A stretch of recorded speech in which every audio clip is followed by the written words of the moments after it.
Welcome to Luca and Miguel. Enjoy the video. In this video, I will explain how to get a BMW M3 in Forza Horizon 5. You have several ways to add this iconic vehicle to your garage, whether you prefer direct purchase, bidding against other players, or earning it through in-game challenges. We will cover the most effective methods to ensure you can drive your dream M3 across Mexico's diverse landscapes. Let's dive into the details.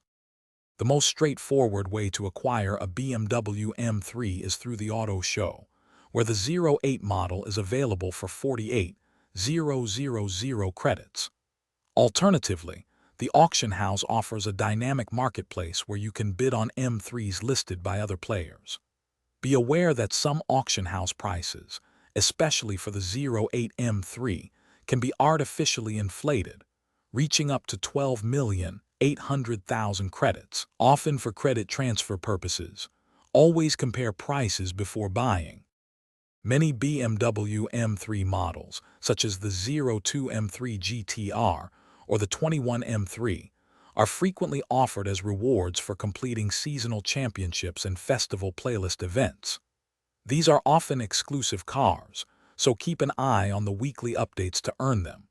Additionally, if you own the car pass, you can redeem a total of 42 cars, which may include certain M3 variants, directly from your player house or a festival outpost menu. To maximize your chances, always compare prices between the auto show and the auction house to ensure you're getting the best value. Regularly check the festival playlist for new seasonal events that might offer an M3 as a reward. Earning credits through races and challenges will help you afford your desired car. And remember, for staying refreshed during your gaming sessions, check out the Owala water bottle and other great deals linked in the description below. Thanks for watching and please subscribe. It's the best investment you'll ever make.